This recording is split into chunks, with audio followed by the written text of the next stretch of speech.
of this presentation will be on how students build study-related relationships and how these are important for how students engage in their studies and related to academic, but obviously also social success.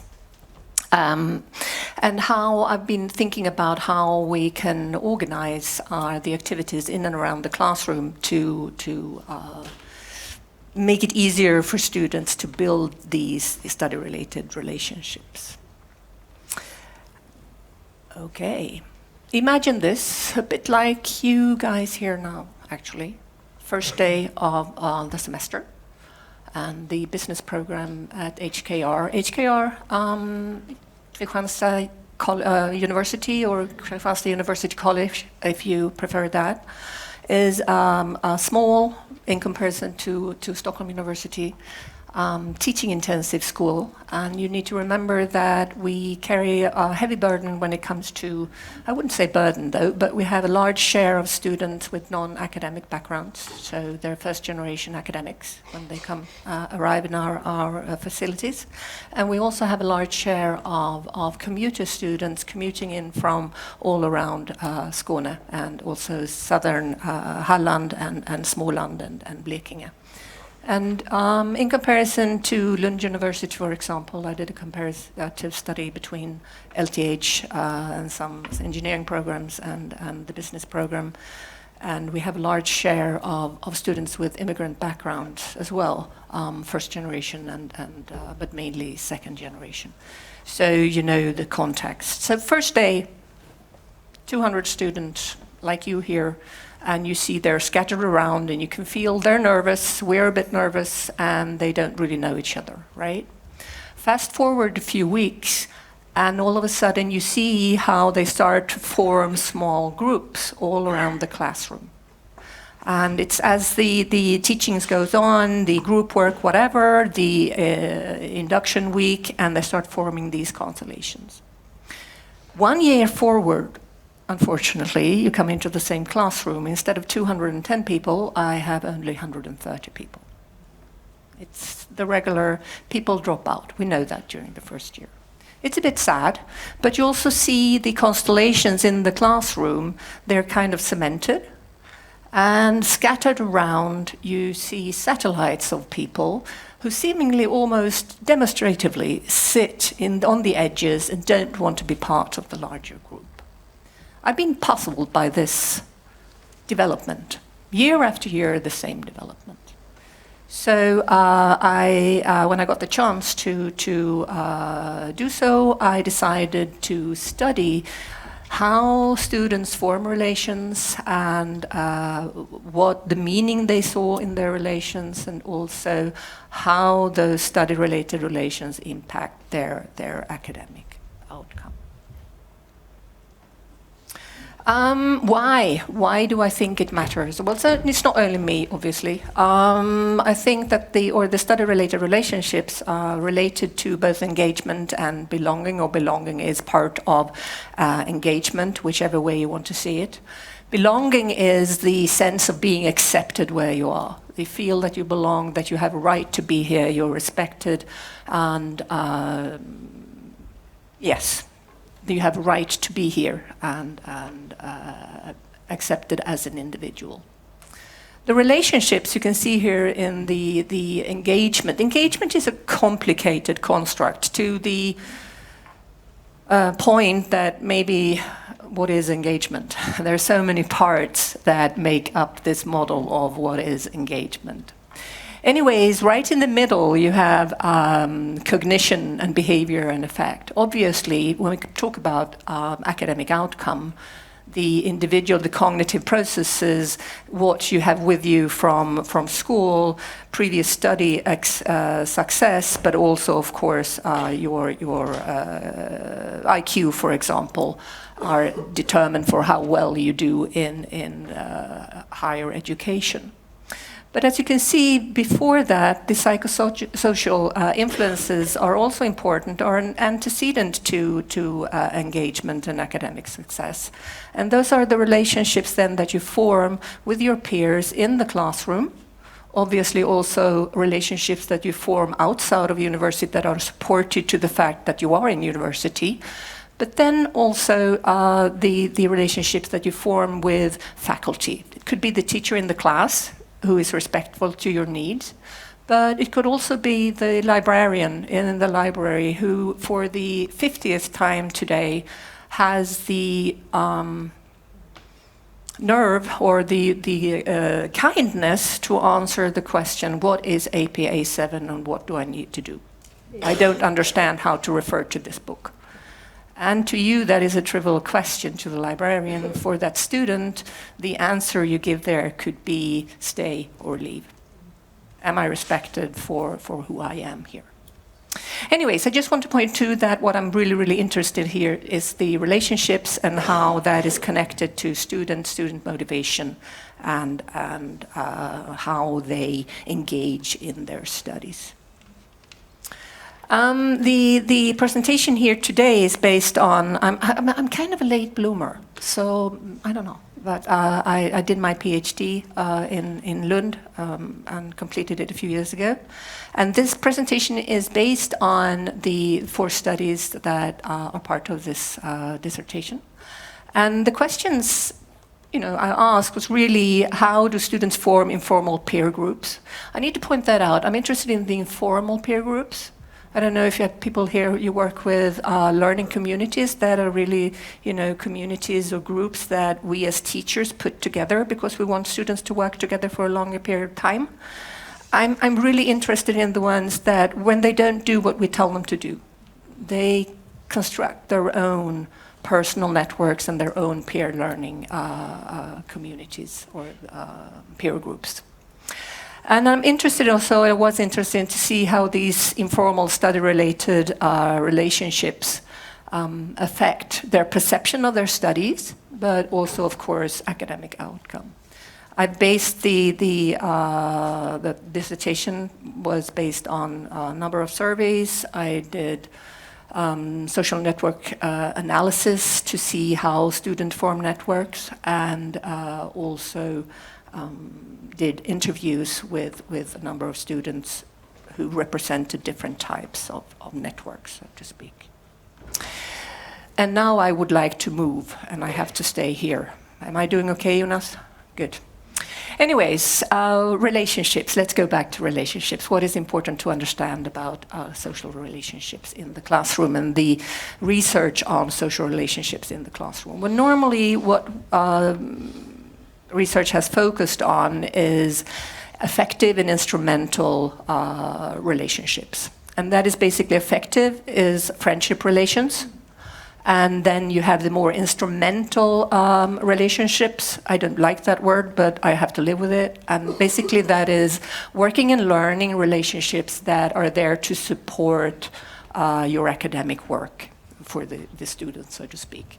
The effective friendship networks or relationships doesn't necessarily have to do with school as such, but more friends say hi, drink a beer, have coffee together. Following a large study made in the US, published in 2016 by McCabe, she focused more on different types. She's interested in inclusion from, okay, still hear me? Yeah. Inclusion and different nationalities. So, no, ethnicities. So she looked at relationships and how different student group, blacks and Asians and white students, for example, formed social networks and found that depending on ethnicity, you form different types, loosely knit or more tight, close-knit relationships. And then she interviewed a number of students and found that students who were both socially and academically successful, they had what she then named multiplex academics study relations. And that is when the effective relationships and the instrumental relationships overlap. And I was inspired by that and wanted to explore specifically the multiplex relationships, that is where the effective friendship network overlaps with the instrumental working relations in this cohort then. Because this is a different context, big, large US campus where students mainly live on campus compared to a small university college in Sweden where a large part of the students commute. So I really wanted to see also what these relationships, if I could measure them, because the research, previous research had mainly focused on the uniplex, the soul. Is the friendship network, does it contribute more to academic outcome than does the working network, for example? And I was interested in where the overlap, basically. Now, why and what did the students say about the multiplex relationships? This doesn't seem right. Yes.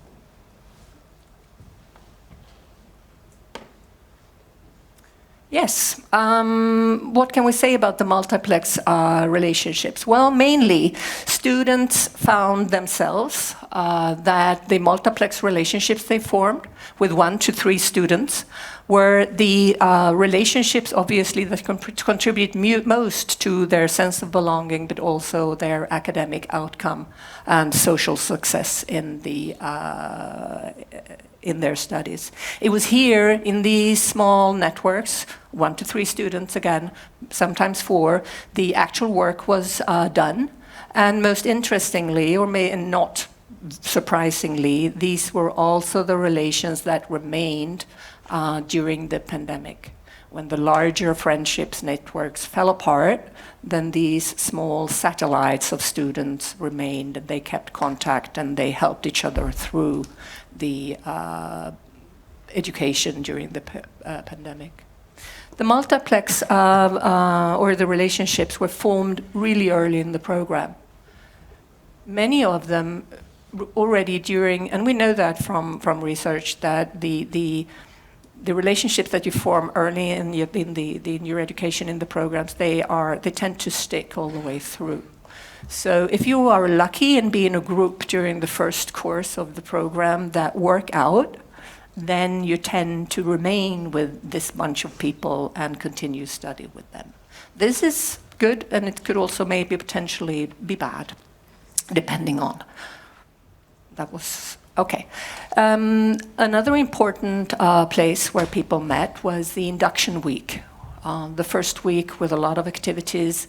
But as you can see here in the quote, as Penny said, it was really she called it orientation week. It is really important to go to. And she felt that nobody quit the program because everyone she knew was still there, the people who actually went to the induction week. Whereas the students who decided to be on the outside from the very beginning, they remained on the outside. So the peripheral ones that I saw in the corners of the classroom, they remained outside. Interestingly, also old friends from high school. So although we have a large share of students who commute, a bunch of them commute from Malmö and Helsingborg, large groups of students, and they also tend then, of course, it's safe, right? I mean, the friendship relations or the work relations, it's about safety. And they created these networks with people that they really already have or knew from high school or upper secondary school, depending on what we want to call it. Could potentially be good, could also potentially be bad. And then actually the commute as such was a place where people met. One student said that, well, but I saw this student sitting on the train commuting to Karlskrona like I did, and she had this book about accounting book, whatever. So I decided to sit down and started talking to her, and we help each other on the train every day going back and forth. So although commuting has been pointed out as a barrier to participation, it could also then, to me at least, be seen as an enabler to participation and belonging, because that is also where they studied and they formed relationships.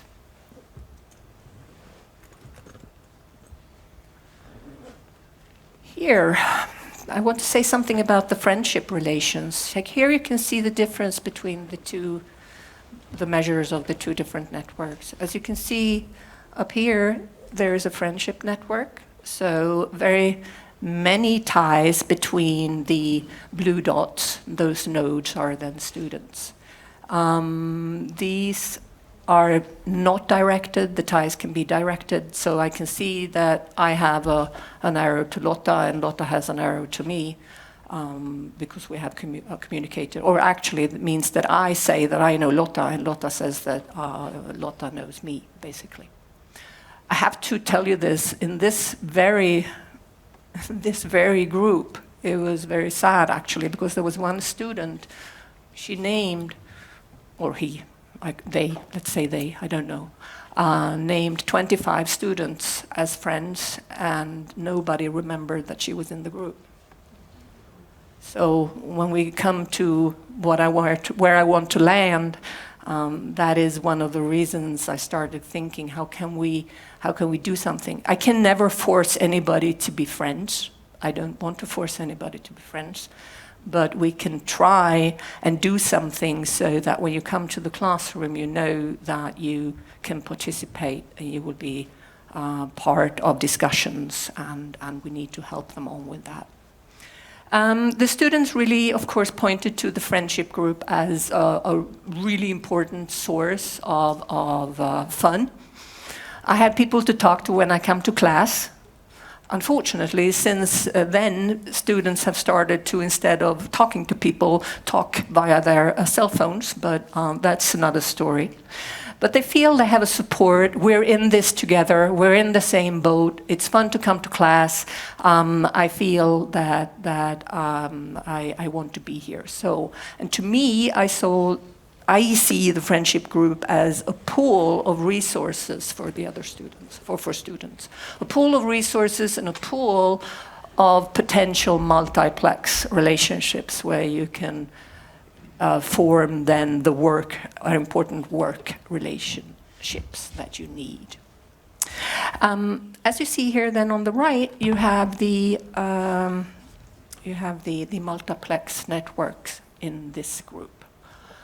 And as you can see, when you have this overlap, multiplex relation, how the large friendship network then tend to fall apart. Basically, that only signifies that you don't work with as many people as you are friends with, obviously.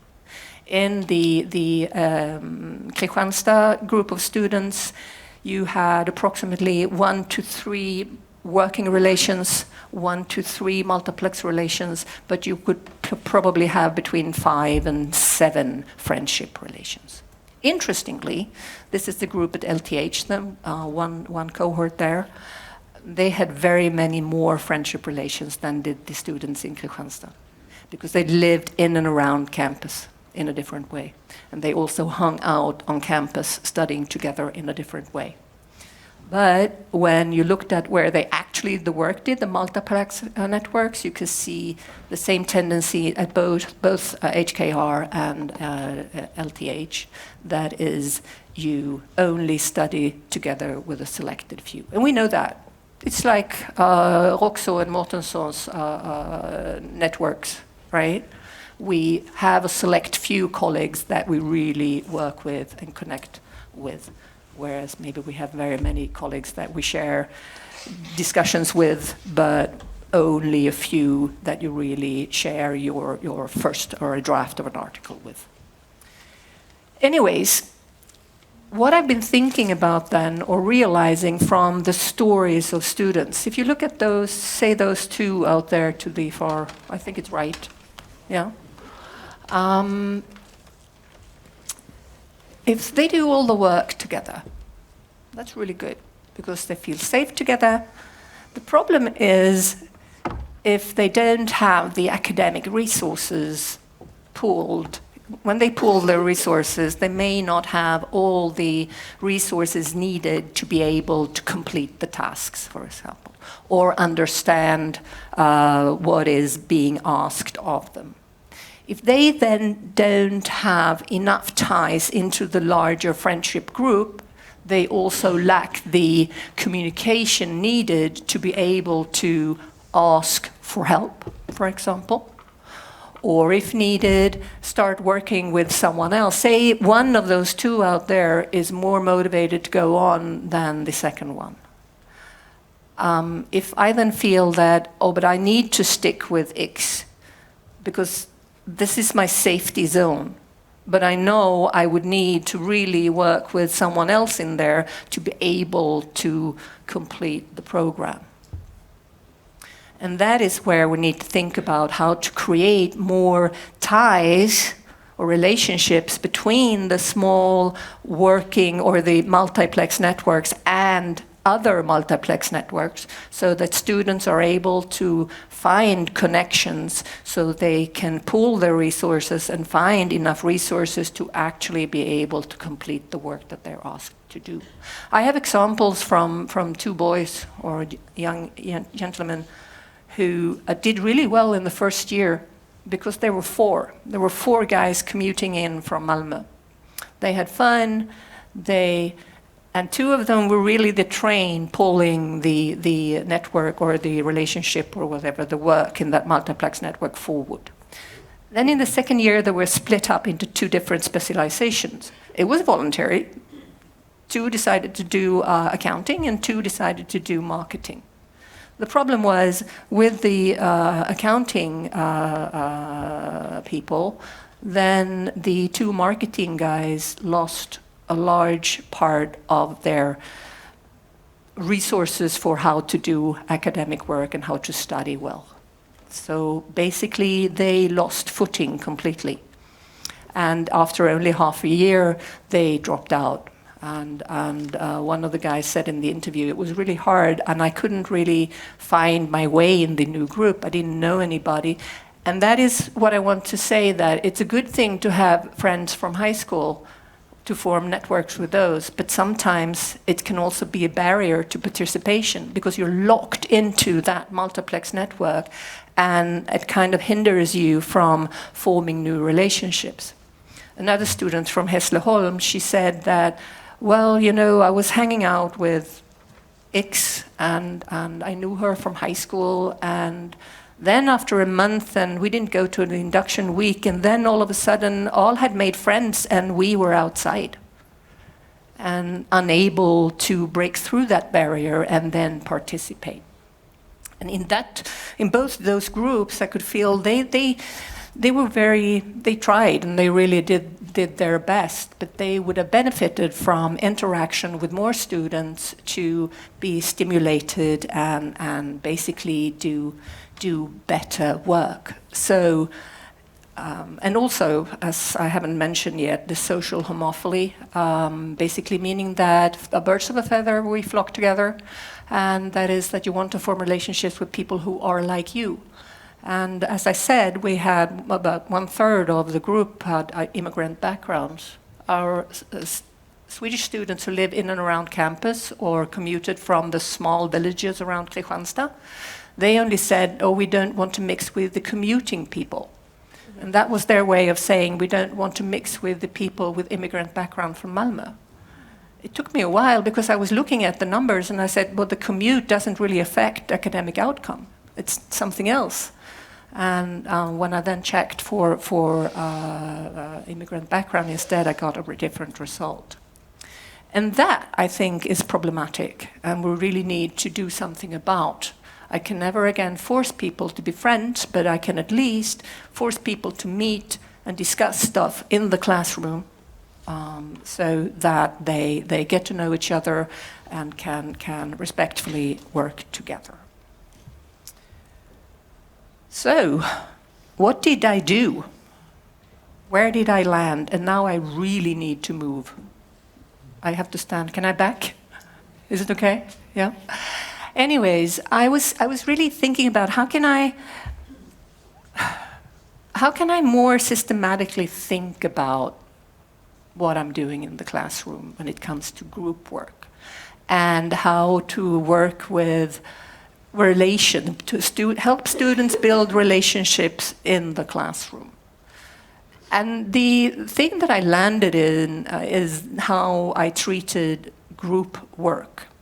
And we have, not very many varieties. We have different types we organize the group work differently, obviously.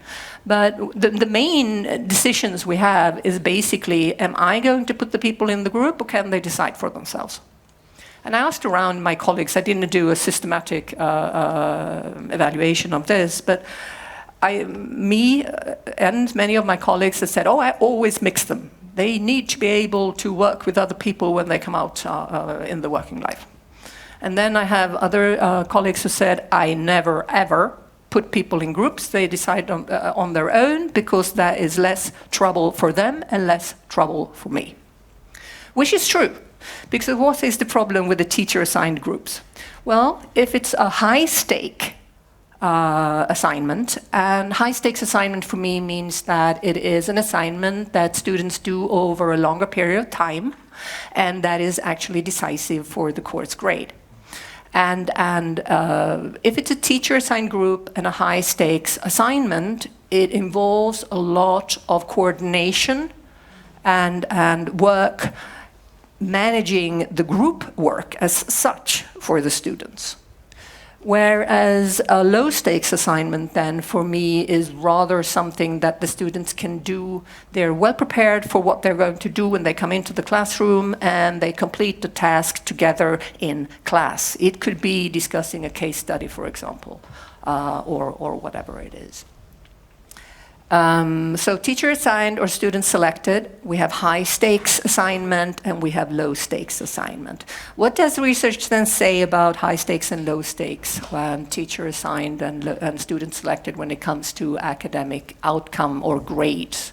Well, actually the teacher assigned, if you want really high quality work, then the student selected groups are best, because they don't waste too much time on the process of the group work, but can focus on the actual work at hand.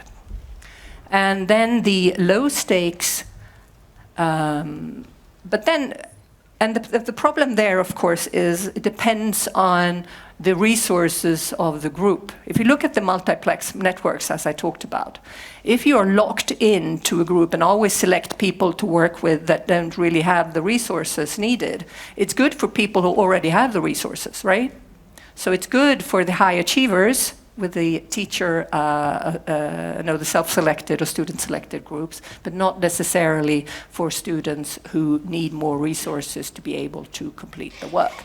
At the same time, and this is, I find, really difficult to come around. If you lack resources, or if you feel that you don't fit in, and you are in a teacher-assigned group that is not well managed, if students don't get the tools necessary to manage the group work, you are also very easily just deemed not good to work with. And that is a really, really difficult situation to be in. So I can understand that also students with fewer resources, they feel the safety and also want these student-selected groups, obviously, because then they can choose to work with the students where they feel respected and they feel safe. What can we then work with to have, say, for example, teacher-assigned groups and high-stakes assignments, and then you need to create communication between the different groups by creating weak ties. So what do we have here? Teacher-assigned groups, low stakes. What can that be?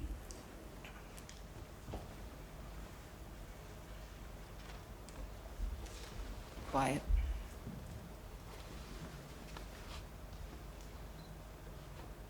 Students work on low stakes assignment in teacher-assigned groups. This is really a way for me to force people to work together with people they would never have worked with if they chose themselves. And I would normally do that in the classroom and mix the groups as much as possible by age and gender, commute, where they come from, ethnicity, you name it. And also to try and mix the really good students with maybe students who need to be inspired more, and so on and so forth. So what I landed in when I used this one is actually to try and work more with that kind of scenario in the classroom. What is the problem here? Well, the problem here is that then people obviously are not always well prepared when they come to the classroom, and meaning that it doesn't necessarily lead to good discussion or good learning. The trick, I think, or one possibility here is to demand an entry ticket and ask students to do work before coming to class. And then I assign the groups and they need to discuss or solve a small problem together in class or whatever. This way, all students have a possibility to share because they have prepared something. And of course, I need to scaffold it properly so that everyone has the chance to share what they have written and decide then together on some kind of solution, basically.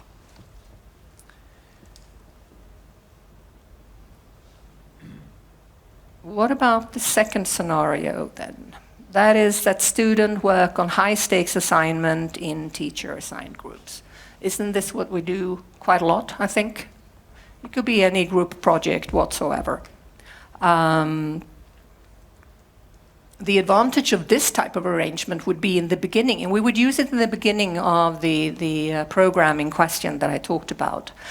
Really trying to mix the groups as much as possible so that students from different areas in Skåne, for example, could meet and mix. As they work together on a project for a longer time, they also have the chance to develop relationships with each other. The problem is the groups that work out, they remained multiplex or groups all the way through the education. For the students who had bad experience with the first group work, they were also a bit lost, and it took some time before they found new groups to work with, or they even dropped out already during the first year. This, of course, is one possibility, and we work with it all the time. Look at C3 and 4 then. What are those potential scenarios? Well, the third potential scenario is that students work on low-stakes assignment in student-selected groups. Do we do that? Yes, we do that a lot, especially in bus groups, I think, in a large classroom or something like that. It's really, really important for them to pick up something in the lecture, to discuss with each other, maybe help each other form questions, because if they start questioning stuff together, then it's also easier to ask the question in the large lecture hall, where they would normally maybe not speak up if not. The problem here to me is that we can do that, and we need to see why we use it. We don't necessarily use it for forming new relationships, but we do it to activate the students in the classroom when they're here. One easy way is for actually create a teacher-selected assignment out of this is to instead talk to the person beside you, is to force everybody, every second row, to turn around and talk to the person behind you. Very tricky in a lecture hall, but it can be done, and maybe then potentially you would have to talk to someone that you don't necessarily talk to otherwise, which could be valuable, I think. In the fourth scenario then, students work on high-stakes assignment in student-selected groups. To me, or at least in the program where I work, this is normally what happens after the first course of the program. So in the first course, the teachers there, they assign the groups, but the teachers after that decide that, no, it's too much trouble for me, so they select the groups themselves. Again, good, safe place for many of the students, troublesome for the students who lack resources. And I really see very many in the second semester of the first year who are stuck in these groups and they really don't have the resources, they don't have the motivation, and they drop out because they don't know how to solve these high stakes, or actually they don't know how to sort the communication around the high stakes assignments. And obviously, of course, the final work they do, the bachelor thesis. I don't know how you do, but the bachelor thesis, they can normally choose who they work with in twos.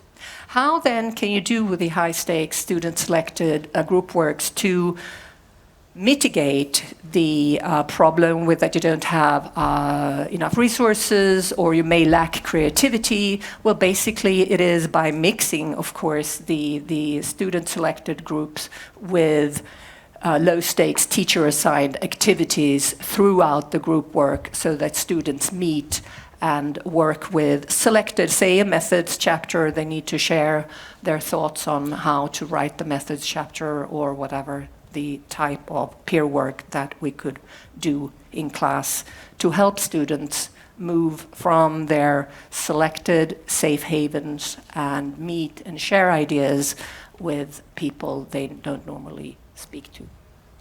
I think that I am almost done. But to recap, this is what I found. I think the student-selected groups are best for quality work and the more complex tasks. And students prefer this solution. But I think that they're suitable in the later stages of the program when they have resources necessary to work with academic work. The teacher-assigned groups are really, really important for a possibility to learn and build new relationships. But they need to be carefully scaffolded so that people respect each other carefully and work well together. And the teacher-assigned groups, I think the main takeaway for me is that they're really important because it gives access to new information and creative ideas. Actually, during the study of the pandemic from LTH, the students there, they were so used to working closely together and study in a big bunch. And one of the things they pointed out during the pandemic was that, okay, we only studied with a select few, and I really missed the information, the informal flow of information in a lecture hall or in and around a classroom. One student said, I would never ever have missed this examination, that the date had changed, had I been in the classroom. But I missed it as it was all online and we didn't chit-chat. I didn't speak to the teacher. I couldn't ask anyone. It was too large a barrier to other people. And what then I really, really suggest and what I really like is really the strategic mix between high stakes and low stakes and peer student selected and teachers selected groups, because then we really can get the safety from the group. We can also boost creativity with the exchange between the multiplex networks. And that way, maybe we can ensure both quality in the work, safety, emotional safety for the student, and actually also an opportunity for more relationship building when meeting students in other formations as well. And especially those who lack many relationships. With the more informal peer activities, you can counteract the lack of relationship for those students. So thank you, people, for listening and for me to share my thoughts. And now the rest of the day is really the same thing, right? Meeting and sharing. Thank you.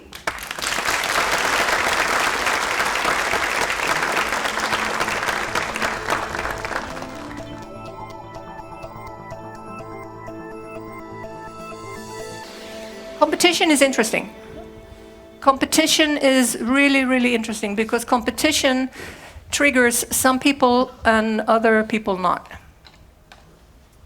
So I don't know. It's really, really up to you. Oh, I'm moving. It's really up to you as a teacher, I think, to work on the environment in the classroom, making sure that the students understand that I don't get a lower grade for helping another group. On the contrary, by work, as we know by doing peer reviews, you learn a lot about your own writing, and you learn a lot about the ropes by doing peer reviews and getting feedback from other researchers, for example, or from other co-teachers on your teaching your syllabus, for example. So it's up to you as a teacher to create that environment, to make them understand that it's really good for you to do good work, working with other people, helping people. You can actually create assignment where you grade them on how well they contribute to other people's work.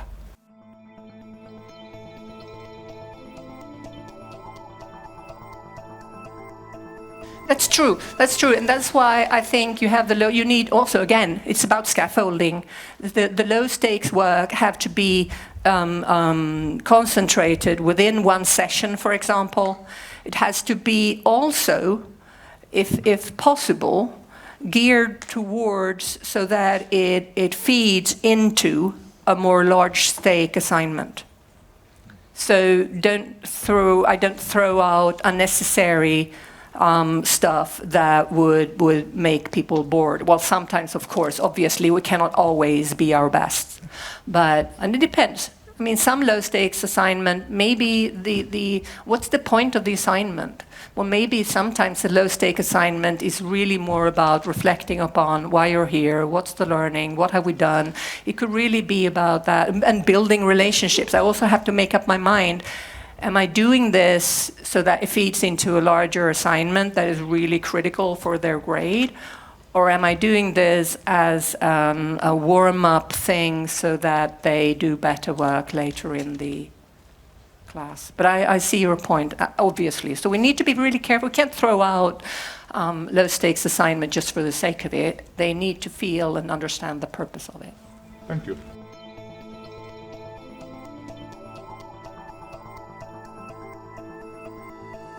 Ja, men det är ju därför jag tycker det är så väldigt viktigt att skapa de här mötesplatserna, så att även om jag är i periferin så vet jag i alla fall att jag kan alltid gå till Ahmed och fråga, för jag känner honom lite. Vi jobbade ju tillsammans då förra veckan och jag förstår inte riktigt det här, men jag kan gå till honom. Och jag kan också, nu har jag jobbat 2 gånger i en sån här informell low stakes uppgift med honom, så nu kan jag gå och fråga om inte vi möjligtvis kan jobba tillsammans i det här nästa gruppprojekt. Så det är därför jag tycker de mötesplatserna är extra viktiga. Och likaså om det sen kommer till att jag sätter de perifera studenterna i grupper, att de inte behöver må så väldigt dåligt för att de faktiskt har träffat rätt så många av de här studenterna tidigare. Det är så många olika aspekter involverade här som vi måste tänka på. Men bara det här lilla fyrfältaren gav mig ändå en möjlighet också att kommunicera med mina kollegor om hur gör vi när vi sätter samman grupper. Tänker vi verkligen igenom vad vi gör och vad det får för konsekvenser socialt? Så, inte bara för vår egen arbetsbörda. Nu raljerar jag, vi har jätteduktiga kollegor, de gör jättebra arbete. Jag bara skojar lite grann.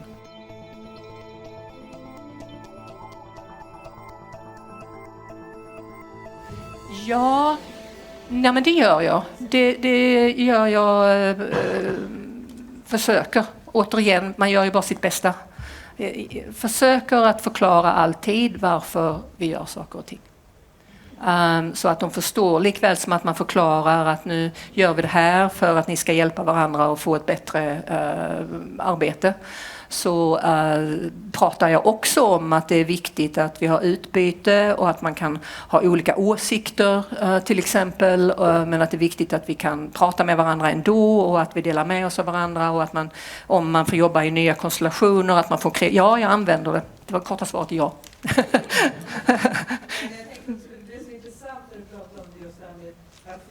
Resurser, hur man gör det och hur man ser på det, också att prata med det om studenter och liksom att faktiskt deras, ja, men det inte bara för deras egen skull utan det är en större fråga, en demokratifråga. Ja, jo, nej, men det gör jag faktiskt. Lite grann naturligtvis beroende på hur väl jag känner gruppen, men det kan jag mycket väl göra. Och framförallt just att man måste våga, du måste klara av att jobba med och att förstå andra och få nya perspektiv. Jo, men det pratar jag om faktiskt med dem, rent spontant. Försöker göra det i alla fall. Nej, jag har inte tänkt på det nu, vad som händer, eller det har jag inte, men det var en bra ingång, tänker jag.